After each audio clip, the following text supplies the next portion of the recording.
close your eyes for a moment. Think back to a time when fear stopped you. Maybe it was a conversation you needed to have, but didn't.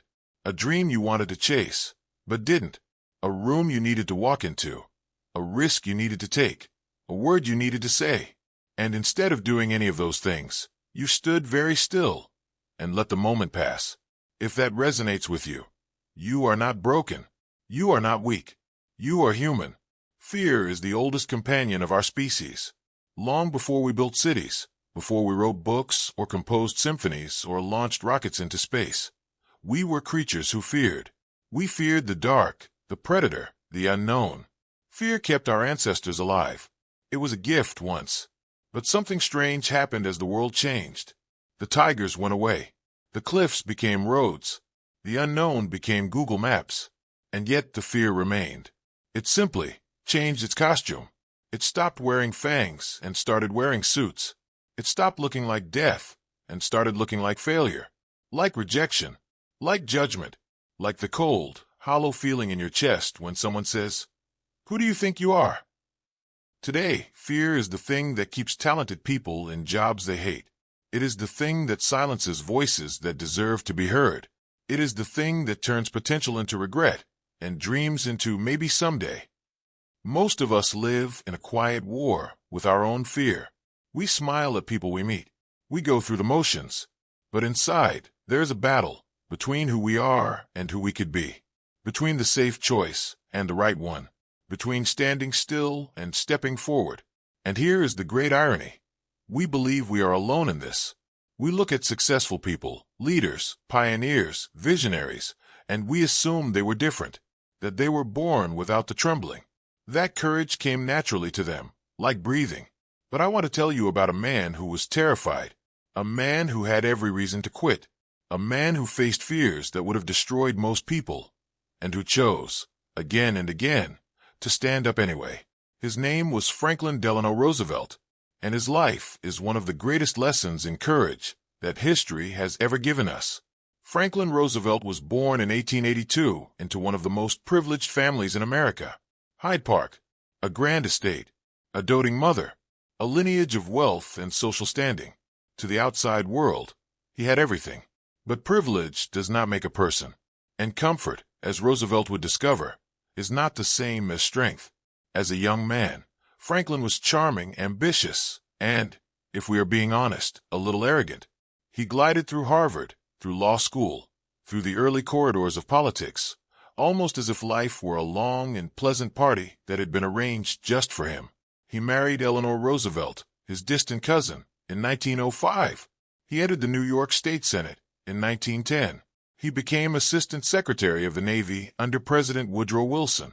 He ran as the vice presidential candidate in 1920. His trajectory seemed inevitable, effortless even. And then, in the summer of 1921, everything changed. Franklin Roosevelt was 39 years old when he was struck by polio.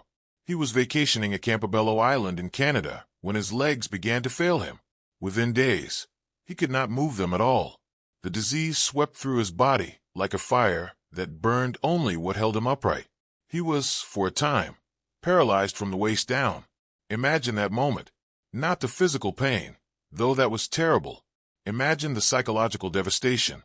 A man who had defined himself by his energy, his movement, his charisma, his ambition, suddenly unable to stand, unable to walk, lying in a bed, staring at the ceiling, wondering whether his life, the life he had imagined, the life he had been building, was simply over. His mother, Sarah, believed it was.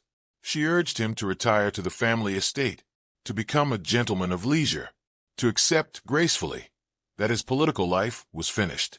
And few people would have blamed him if he had agreed. But Eleanor saw something different.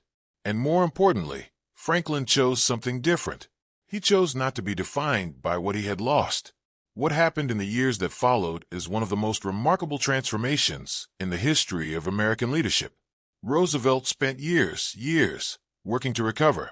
He would spend hours in a pool, using the warm water to strengthen muscles that refused to obey him. He would drag himself across the floor.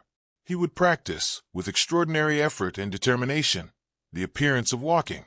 using steel leg braces and the arm of an aide to move from one place to another without a wheelchair visible to the public. He was never cured. He would spend the rest of his life unable to walk unassisted. But here is what the illness gave him, and this is the part that history often misses. It gave him empathy.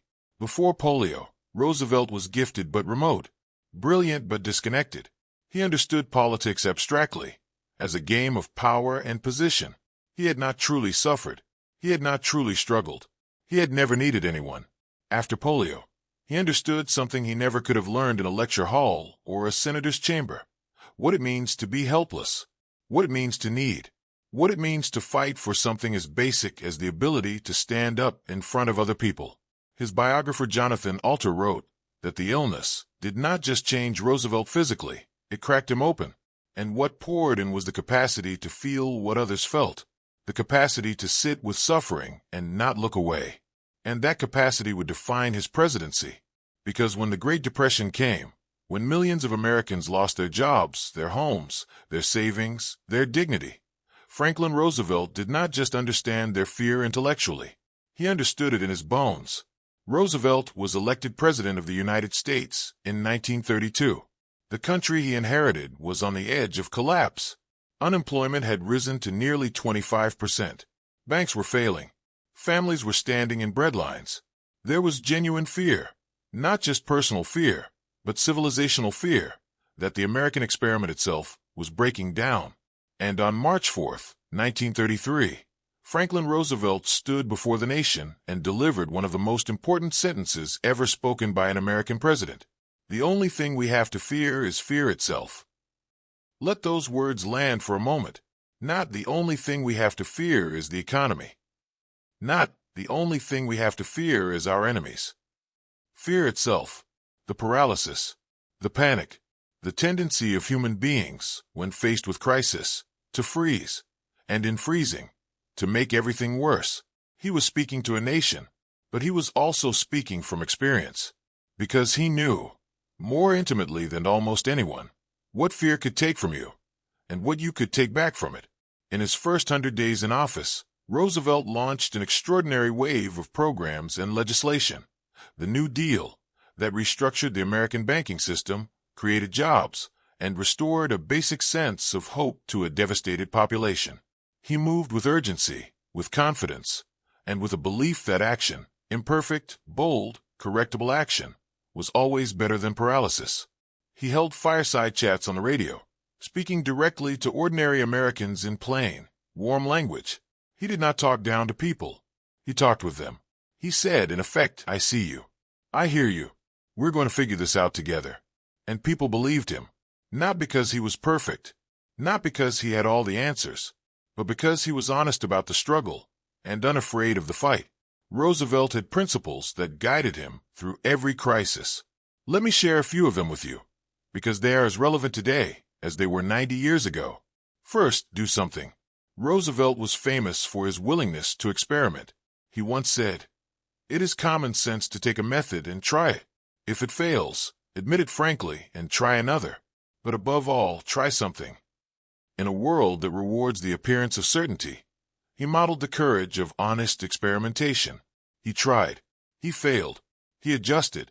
He tried again. Second, use your fear. Roosevelt did not pretend he wasn't afraid. He used his fear as information, as fuel. He understood that courage is not the absence of fear. It is the decision that something else matters more. His disability never left him. He simply decided that the work was more important than the wound. Third, connect with people. One of Roosevelt's greatest strengths was his ability to make every person he spoke with feel seen. He remembered names.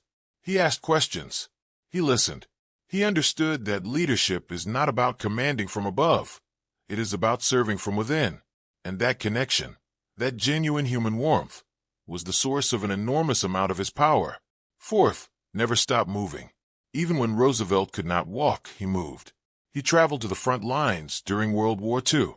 He attended meetings, made decisions, negotiated with Churchill and Stalin. He refused to let his limitations define the boundaries of his ambition. He once said, "When you get to the end of your rope, tie a knot and hang on." And he did, every single day. Let us not romanticize this story. Roosevelt made mistakes. He interned Japanese Americans during World War II, a decision that history rightly condemns. He was secretive about the true extent of his disability, a deception that raises complicated questions about leadership and transparency. He could be manipulative, charming to a fault, and emotionally unavailable to the people closest to him. He was not a saint.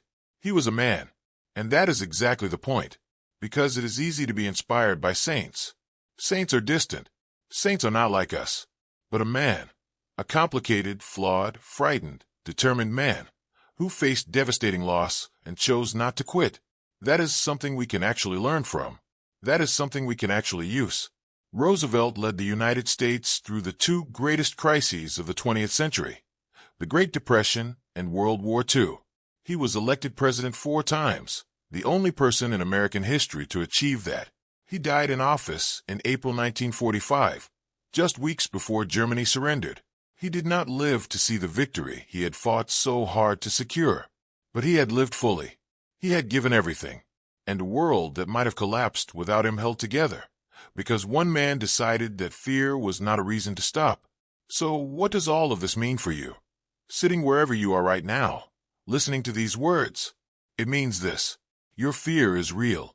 I am not going to tell you it isn't. The thing you are afraid of, the conversation, the change, the leap, the failure, the judgment, it is real, and it is heavy, and it makes sense that you feel it. But your fear is not your destiny. Franklin Roosevelt was told, by his own mother, that his life was over at 39. He was told to retreat, to rest, to accept, and instead, he became one of the most consequential leaders in the history of the world, after his life was supposed to be finished. You do not need to be a president. You do not need to change the world. You just need to take one step in the direction of the life you actually want to live. One honest conversation, one application sent, one boundary drawn, one dream spoken aloud to another person, one morning where you get up and choose to try. Not because you are certain of success, but because the trying itself is the point. Roosevelt said, "Courage is not the absence of fear, but rather the assessment that something else is more important than fear." What is more important than your fear? Your children's futures? Your own self-respect? The contribution you know you are capable of making? The version of yourself that exists just on the other side of the thing that frightens you? Find that thing. Name it. Hold it in your mind. And then take a step toward it. Not because you are fearless, but because you have decided, like a man in steel braces who refused to be defined by a wheelchair, that the destination matters more than the difficulty of the journey. Fear will walk with you. It may never fully leave, but you do not have to let it lead. You were not made to stand still. You were made to move. So move.